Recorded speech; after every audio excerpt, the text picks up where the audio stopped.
it's all about the recruiting cycle as well, because everything forms an impression. The department, that candidate is forming some sort of impression about the organization. So I say it starts with recruiting. Hello, and welcome to the All Onboard podcast, your go-to resource for all things related to employee onboarding. I'm your host, Thomas Kunjappu, founder and CEO of Cleary, and today I'm excited to welcome along Tenia Davis, the Chief Human Resources Officer at NORC at the University of Chicago. Tenia has over 2 decades of expertise in leading organizational change management for global high-growth companies and is the author of the newly released book, The Feedback Blueprint, helping leaders have constructive conversations with their employees.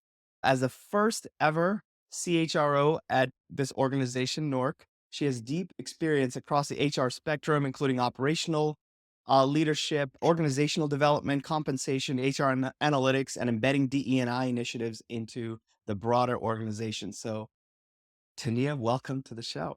Thank you. Happy to be here. Glad to have you. Before we get into onboarding, could you give us a little tour of the types of experiences you've had in your career that relate to HR and that overall have contributed to what it is that you do today?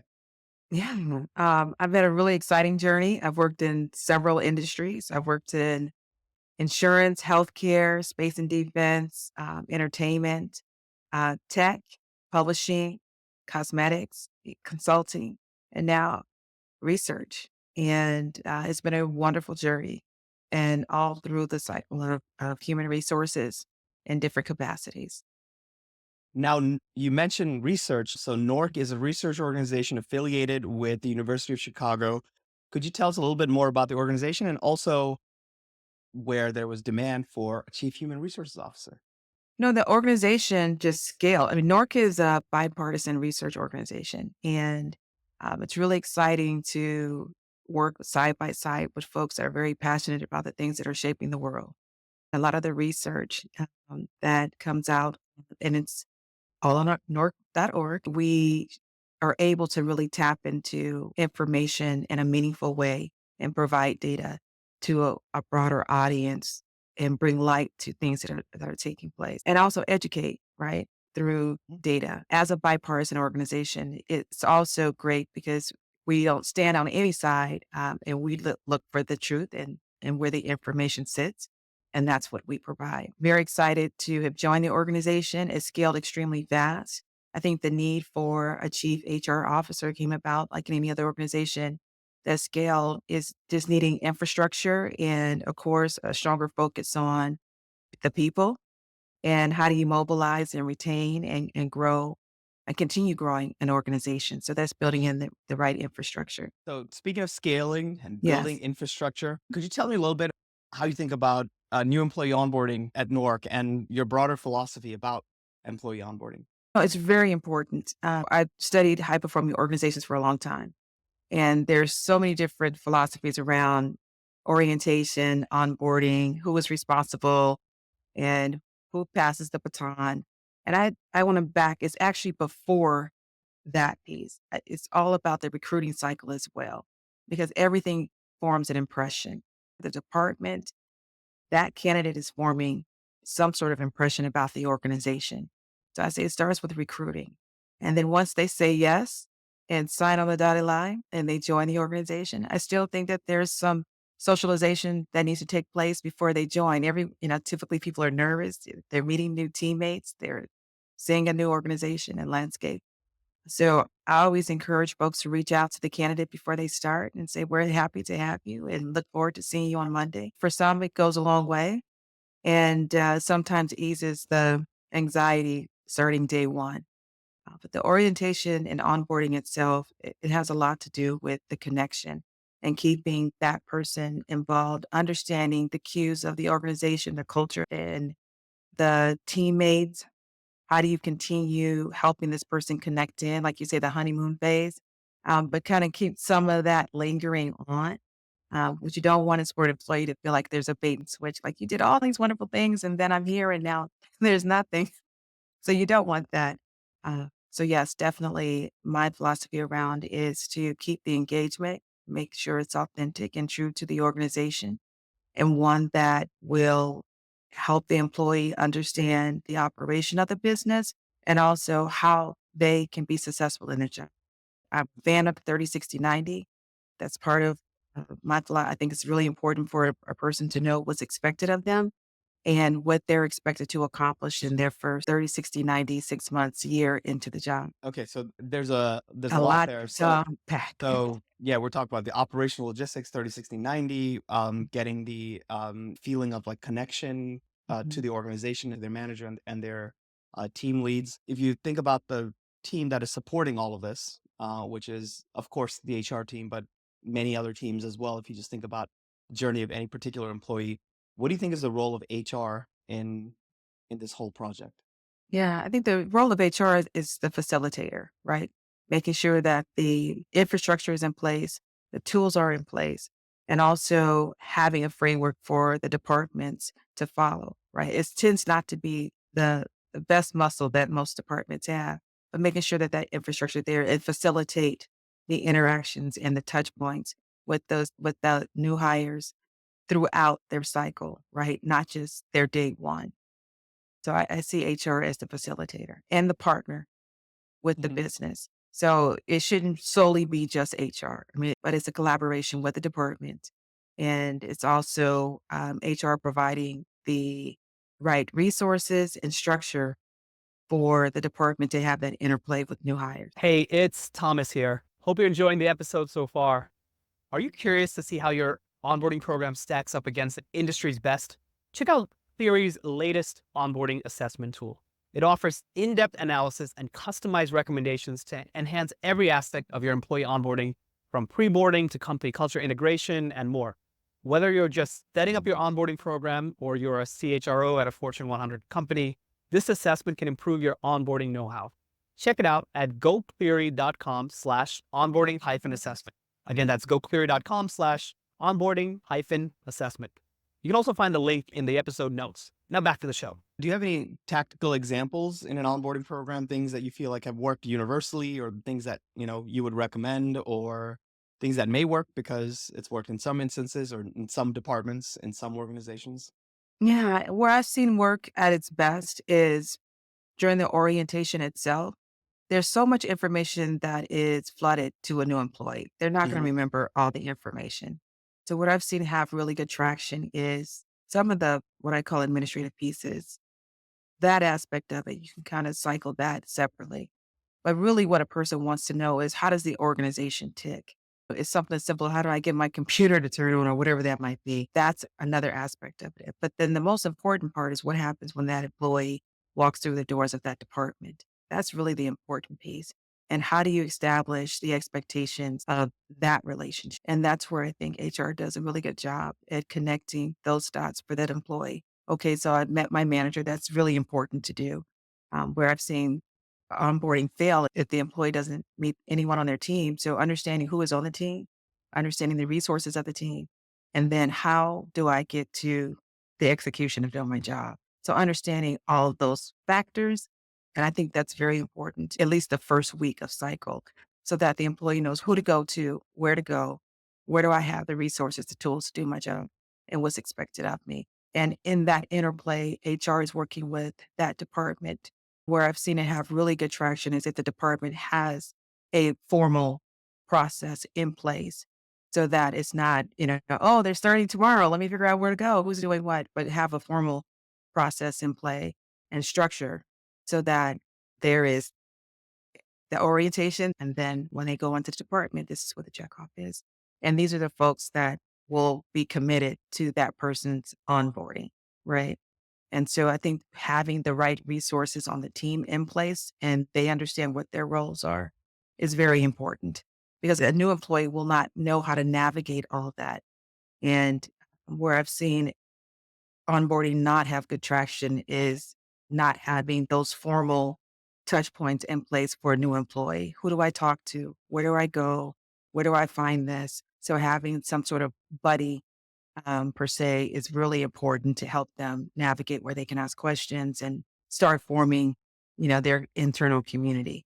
it's really important for a person to start. It's interesting because you mentioned part of why you were brought into this organization is to help build scale and infrastructure. And I'm sure some departments are bigger than others and are onboarding Yeah. people and much more experience. So that they may have more infrastructure and experience around how to Yes. just get a new person uh, up and rolling, and others may not have anything at all. And so that's where you can start building that layer together. I know you have a strong focus on managers, right? Mhm. I think we talked about it ahead of the show, just in terms of enabling them across the board, but Mhm. specifically within onboarding and specifically new managers. So, how does that, in your view, like play out in terms of manager and enablement and enabling the employee life cycle, including onboarding?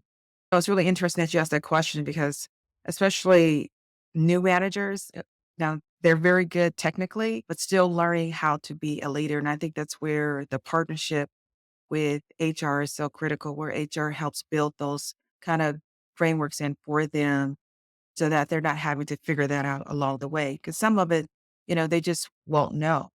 And if I have a new employee and I'm a new manager, I'm most likely thinking, okay, make sure they have their desk and they're ready to go. But there's other things that go along with it. And so the partnership with HR is saying, okay, here are the things that you will need to do.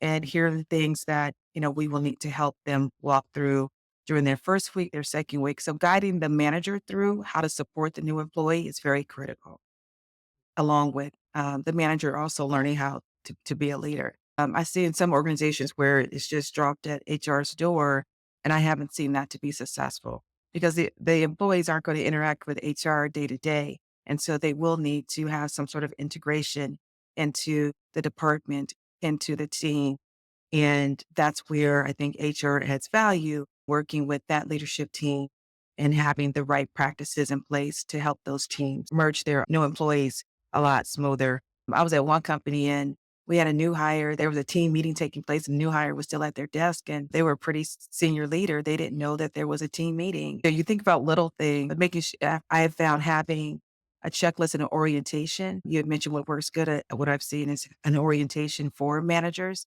and as part of their kind of their new manager training is how do you onboard your employees? What are things that they need to do? How do they get the information? Who is responsible for disseminating it?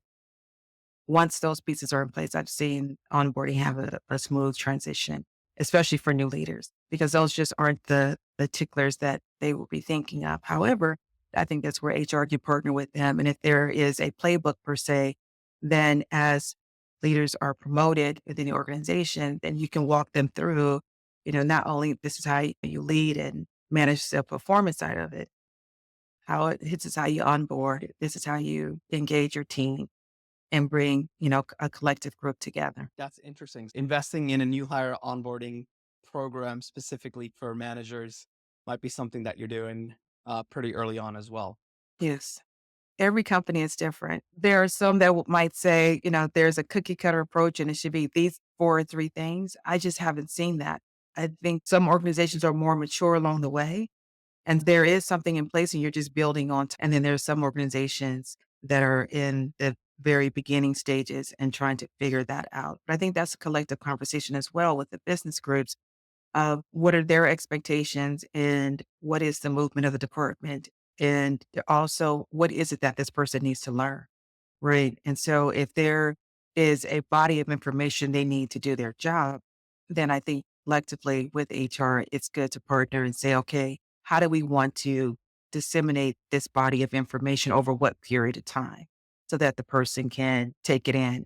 The worst thing is to say, day one, here's 12, 15 things you need to do. And the person is Mhm. still just trying to juggle, just understanding their benefits. So I think that that is a part of it. And then just checking in as well. One of the things that we do, part of our onboarding, we have a 90-day check in.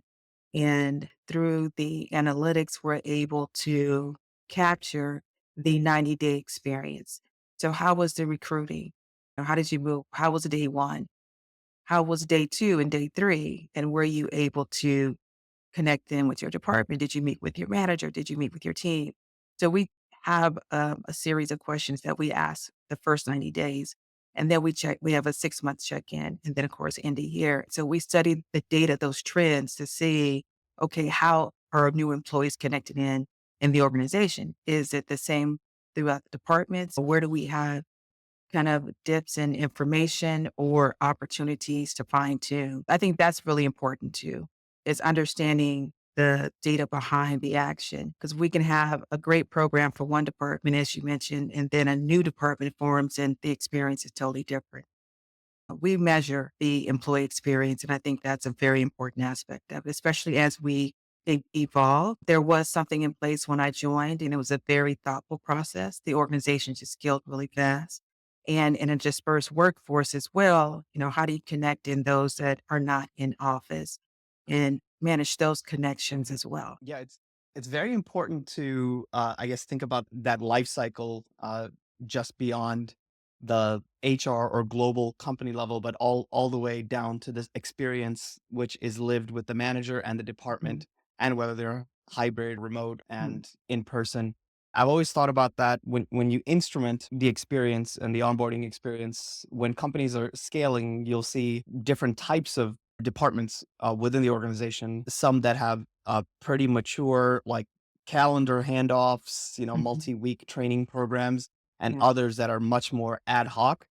And in my experience, you could be on either end, and it could make sense for you depending on your personnel, right? So, like a 10-person organization that hires, 1 to 2 people a year or department, they might have something completely unofficial, but just have Right. people who are very dedicated to ensuring there's every new person's experience is amazing, who have better outcomes quantitatively, right, than a much more scaled up organization, just because it's in change mode and they haven't caught up to the new needs of the new types of employees they're bringing in. It always keeps you honest, right? If you have just some Yes. baseline level of survey information. Now, you start off this comment by saying just, hey, look, every company is different. And yes, everyone's like their own special snowflake, but you have been in industry and across so many industries at this point where you could Mhm. probably compare and contrast a little bit. So I was wondering if Mhm. you could do that for us here. If you think about these different organizations and especially industries that you worked in across your career, and you think about the journey of a new employee coming in, how's that distinct? What are some common patterns or interesting things that are done that are sort of standard practice in one industry that are just not never even thought about in another one? What comes to mind when you're comparing industries and thinking about the onboarding process? Yeah. So that's interesting. There are some similarities and there are some stark differences. And it kind of goes back to what you mentioned earlier. It all depends on the team you have around it. Where I've seen the strongest commitment to the employee experience, I've seen the longevity of that. Meaning, how do we engage from the recruiting, from when they start to when they're in a department? How do we touch in with them along the way? The manager or has a team within their team that's committed to make ensuring that the person has all the tools they need throughout that cycle. And the best program that I've seen is where it was over a year. And within that year, there was strong measurement, but there was also strong touch points within that year. And there were different levels of the organization that touched those new employees. And so from quarterly coffees with new hires to quarterly, different sessions, but there were different levels of interaction where the employee was able to see within that year the span of the organization and putting names and faces together where they felt, at least in the survey, the comments, they felt that the leaders were touchable. And I saw the impact of that. The employees felt they were within a community, even if they didn't see the person every day, they felt that they were within and people were within their reach and they knew where to go. They knew about the resources and there was some sort of buddy program in place. I've seen some buddy programs work well, then I've seen some not. Where I've seen it work well is where they were committed, is a committed individuals and not so much trained, but had an understanding of what's expected of them in that relationship. So what is the cadence of interacting? How do you connect in? What does that look like? And building that rapport with that individual. Most new employees just want to know they have someone they could call, right? And build community, right? So if I know I can call you and I have a question, that's a lot easier than just sitting at my desk not having anyone to call. One of the managers said it was important for him to create a community where it was consistent and not where an employee would feel there was a bait and switch. Like the first 90 days, you're wonderful, you're awesome, thank you for being here. And then the fourth month, okay, good seeing you. Instead, he wanted to create an interaction that was consistent throughout the year. And I thought that was meaningful because for the teams that he was building, I saw where the interactions and where the employees felt there was stability and consistency in the leadership approach and the interactions with the group. Interesting. Any other such stories that come to mind about how different, and it's not just leadership teams, but entire organizations have Mhm. approached the Yeah. onboarding for new employees? I think larger scale organization where I've seen had the best process is where they had structure in play because larger infrastructure are just harder to navigate, right? Especially if someone is coming from a smaller organization. And where I've seen kind of stumbling before, it was framed out was what if an employee starts and they don't know who to call, they don't know what meetings they should attend, they're not on the right list. And these are all tactical things. However, it does make it very discouraging for a new employee if they don't know they're supposed to be in a weekly team meeting or there's meetings taking place and people saying, well, where is he? And he didn't know he was supposed to be there. So where I've seen it have really good sustainability, especially in a larger organization, is where there is a process in place, there is a handoff, and there is a very clear definition of who's doing what and how does that person integrate into the department. And where I've seen the best success is having that part outlined. This is what the department will own. This is what HR owns per se. Here are the touch points and checkpoints for that. And then, building those different communities. Most importantly, how are you going to measure the person's success? Where I've seen a lot of disconnects is when the employee didn't know what they were expected to accomplish. And so having those expectations outlined, I think is very important. Having the job description is one, but saying, over the next couple of months or 6 months, here's how we're going to measure your success. Because where I've seen it fail is in hiring new employees is you get to the end of performance reviews and they have this review and I didn't know I was supposed to do all that. Well, no one told me that. And so there was never a conversation around expectations. So I do think laying out the expectations you asked examples of, I think that's a very important factor of what is expected of the individual within those first couple of months, 6 months, a year. So when they do have their evaluation, they know exactly what was expected of them. And if those conversations aren't taking place, I tend to see you kind of have to backtrack. I didn't know I was supposed to do this. This wasn't in the job description. No one told me. I didn't have a conversation. And so you're then, dealing with other things. Hey, it's Thomas here. Now, you and I might think it's obvious that people are your biggest resource and investing in your onboarding program to make it world-class is a bet you want to make. But how do you talk about this with your CEO or CFO so that you can get them on board with investing in an updated onboarding program? They're always looking for something that can save money and boost productivity at the same time. Well, I've got something exciting for you. Check out Cleary's onboarding ROI calculator. It's easy to use. Just enter some info about your current onboarding process and your company and see how much time and money you could be saving with a modern onboarding solution.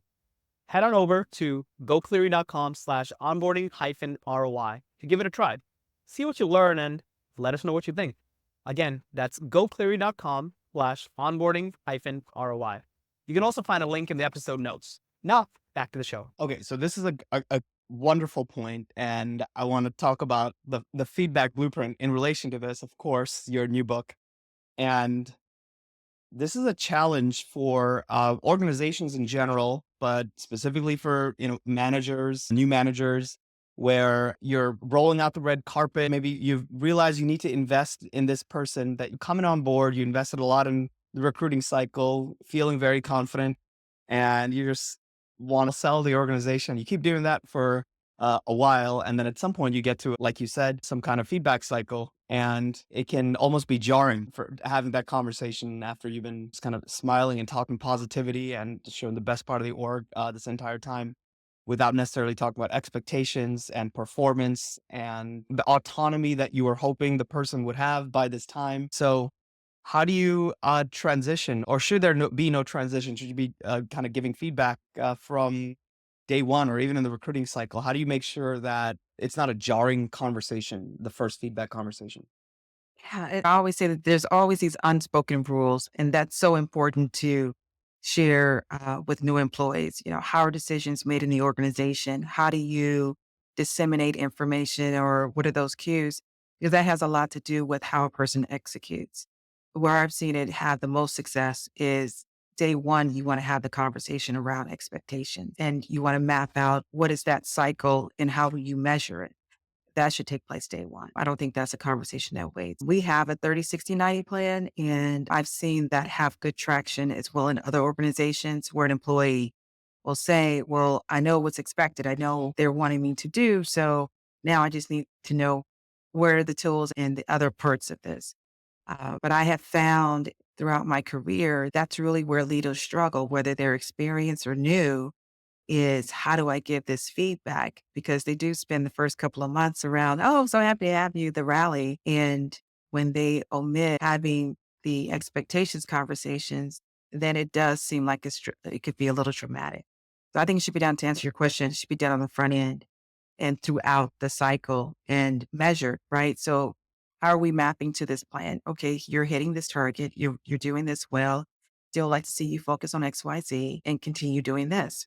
So that helps them see what their traction is in performing in the role. So besides operational and relatively new hire or junior roles where you can get an operational rhythm, maybe even by like week two or day two, depending on how kind of mechanistic the role is. Often I find the issue with 30, 60, 90 is even if you're looking for accountability is by what you Mhm. have in that plan is log into software, do first phone call, write an email, read this document, like understand this process. It's all still preamble. The expectation is that you are understanding, you've met these people, you're Mhm. understanding how to cross your T's the company's way. This is the particular flavor of the Kool-Aid that we drink. And this is the particular way that we expect you to write a formatted, ABC doc, right? Yeah. So But the best, delivery yeah. is maybe not expected yet, right? Yeah. So I see the 30, 60, 90 a little bit differently. So the best onboarding 30, 60, 90 that I've seen is more of an integration of these are the folks that you need to meet. These are the teams that you need to connect with. These are the meeting cycles that you will participate in and why, and here's your role. I'm speaking more of that sort of Mhm. integration. And this person will walk you through the landscape of the business, and this is where you fit. So it's more about the business operation and not the administrative side of it, but it's more so who do I need to meet? What do I need to know to do my job? I have found that cycle of 30, 60, 90 to be extremely helpful. That's important. That's a Yeah. baseline, right? Yeah. That's an absolute Yeah. standard That's the baseline. baseline. Yeah. Sure. But when you're having a feedback conversation that is jarring, where the employee says, "Oh, I didn't know I needed to do that," it's Yeah. often not about that. Right. Not about any of those things. It's not about, "Oh, I didn't know I needed to like join these meetings or Yeah. understand that I need to meet these other people." It's you didn't meet expectations of the role, which I was expecting you to have delivered at this level by this time, and it's Mhm. something more along those lines. So Yeah. there's a transition that needs to happen. It's usually at the manager and Yeah. employee kind of level. How can we help managers kind of transition there? You're setting expectations on, those baseline things, but then continue going with that to the point where now you're part of the organization, you're a productive member of the organization, and you have expectations, And and that's you're fair. gonna have a feedback Yeah. conversation, right? Yeah, no, and that's why I wrote the book. Because that's where I see leaders really struggle. And it's how do I have this conversation? How did we get to this point? And did we just arrive here or was it a progression? And did we have initial conversations? So I always like to do the look back and where could we have had this conversation early on? Or if it's just starting to surface, then okay, how do we acknowledge here's what you're doing well? However, here are some things that we now need to really focus on, and this is why. And so, no matter where they are in that process, I always like to acknowledge what are they doing well first, and then transition into here's where I need you to focus, and here's the plan, and here's how I will measure it. And I think that's the important piece for folks to understand that are receiving feedback is what am I supposed to do with this information and how will I know if I'm succeeding? And so outlining that and providing examples, especially for a new employee, it's easier for them to understand, okay, well, this is how this company, and it might just be a different way of doing it than they had in their previous job. Or if they've been with the company for a while, context is very important. I tried to capture all of that in my book and took examples and stories from my peers and observations so that leaders would know what to do versus having to read 7 to 8 pages, have kind of a quick roadmap to in scripting. If you have a situation where you need to talk about performance, this is how you might want to approach it and help the employee through managing through that performance issue. But it starts with communication. And it's the hardest part that some leaders, not all leaders, but some really struggle with. I see it a lot from organization to organization, whether it's through the onboarding process or existing employees, the start of that conversation. I always say start sooner than later, because if you observe it early on and you say, hey, I just wanted to just share some feedback with you. First of all, thank you for the things that you are doing. And here's an opportunity for you to do some things a little differently. And let's talk through how we might do that. Then you start forming a partnership, but you also are building trust. And then that person has ample time to make improvements versus what I've also seen where leaders just don't say anything until it's just late in the game. And then it's that conversation you're talking about. And the employee is surprised and they're like, what are you talking about? Well, they never said anything. And so you're working through that emotion as well as needing to get the real feedback. Thank you for doing this because I think it is such an important topic and important conversations that when it comes down to it, that's the atomic units of organizations, right? That manager and direct conversation that then builds out into everything else to happen effectively at any kind of scale. But one last topic I wanted to dive in with you is early on you mentioned the onboarding program and how you need to co-design that and be a partner to the business, right? So you're working Mhm. with understanding with various leaders and operators throughout. And I want to just explore that topic more broadly for Mhm. HR leadership and how Mhm. HR leaders should be working with the business because I've personally seen just a little bit of an evolution in demand of HR. Effectively, there's more things on your plate, right? Do more with less. But how do you see that evolving? Like, what's needed more right now from like modern HR leaders versus in the past from the business and from organization and other leaders? I think HR has to think like a business person because a lot what I've seen historically is HR creates many initiatives and activities, and sometimes it just doesn't fit with how the business operates. So understanding the business is really critical because some of the solutions might not fit the business. And you can't take, I call everything off the bookshelf and say, well, this is what HR does. This is what you're supposed to do.